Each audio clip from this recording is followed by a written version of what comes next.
Look at the thumbnail of this video for a moment. You never knew God.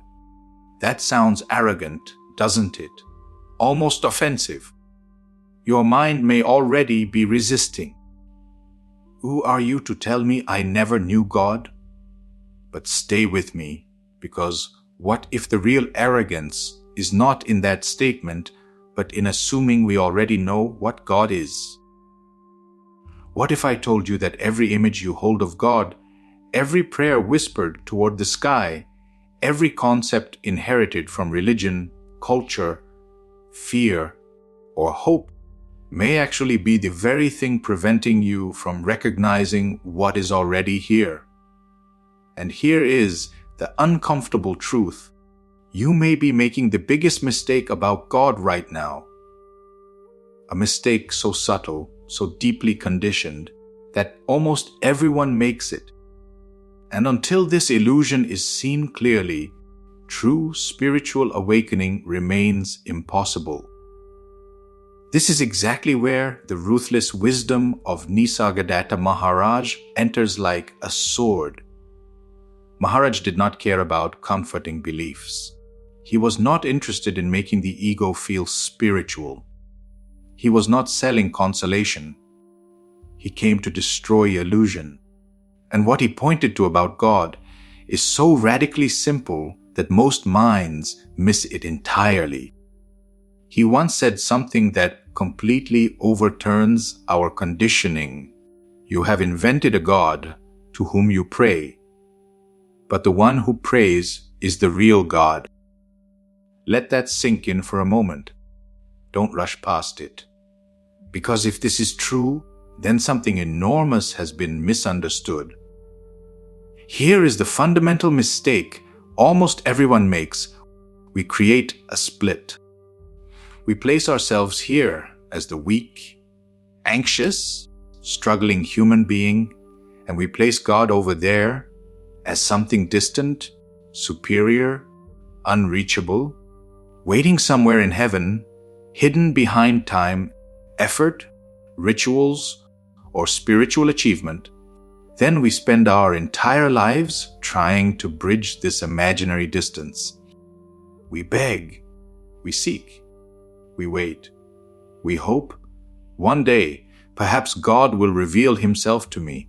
But Maharaj would ask a devastating question: who exactly is searching? And this is where things become deeply uncomfortable, because the very one searching may be the obstacle. Think about it carefully.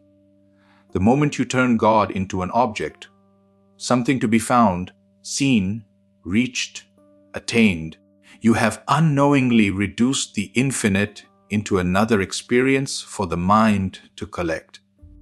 And Maharaj was uncompromising about this. Whatever can be seen cannot be your deepest reality. Whatever can be observed is not the observer. Imagine this. You are standing in a pitch-black room, desperately searching for a flashlight. You are crawling across the floor, reaching under tables, bumping into furniture, exhausted and frustrated. You ask everyone around you, "Where is the light? Why can't I find it?" Fear begins creeping in. Hopelessness arrives. You feel abandoned in darkness. And then suddenly, a master like Maharaj walks into the room. He says nothing dramatic. He simply taps you on the shoulder and says, "Stop." You freeze. He asks, "What exactly are you using to search in the dark?" You look down, and in your own hand, the flashlight was there the entire time. Do you see the tragedy? You were using the light to search for the light. This was Maharaj's diagnosis of humanity. We are using consciousness to search for consciousness. We are using awareness to seek awareness. We are using God to look for God. And here is the shocking part. The seeker believes he is separate from what he seeks. That separation is the illusion. Maharaj often brought seekers back to one simple truth. He said, "Give up all questions except one. Who am I?" After all, the only fact you are sure of is that you are. Just notice this for yourself right now.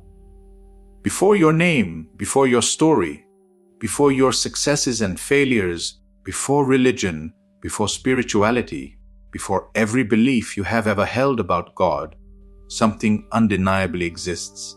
You are. Not as an idea, not as philosophy, not as a belief. You simply are. And this is where Maharaj's teaching becomes revolutionary. The God he pointed to was not a person sitting somewhere beyond the clouds, not a cosmic judge watching your mistakes, not an entity rewarding virtue and punishing failure. No. The divine, according to Maharaj, is the raw fact of being itself, the simple, undeniable sense of I am. And here is where most people stop listening, because this truth threatens everything the mind has built. The mistake was never that you didn't believe in God enough. The mistake was imagining God as something other than your own conscious presence. Notice what the mind constantly adds. I am unhappy. I am broken. I am lost. I am waiting for God. But Maharaj would say, stop there.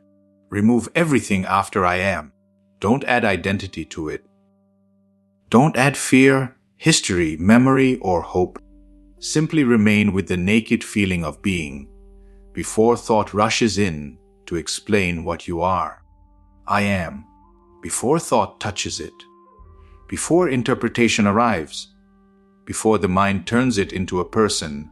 And ask yourself honestly, what is missing in that moment? Not intellectually. Actually look. Because something extraordinary begins to happen when you stop searching outside yourself. The distance disappears. The seeker weakens. The endless struggle relaxes. And slowly, silently, something becomes obvious. Perhaps God was never absent. Perhaps only your ideas about God stood in the way. You cannot know God as an object because you cannot stand outside yourself and observe the source of seeing. The eye cannot see itself. Fire cannot burn itself. Awareness cannot step outside awareness. You cannot find God. You can only stop pretending to be separate. And this may be the hardest truth for the mind to accept. The search ends the moment the seeker realizes he was never apart from what he sought. So right now, before the next thought arrives, stop. No philosophy, no belief, no imagination, no religion. Just notice something utterly simple. You already exist. Without effort, without proof, without becoming. That silent fact of being, that presence quietly aware of these words, may be closer to God than every idea you have ever believed. Or perhaps it was God all along,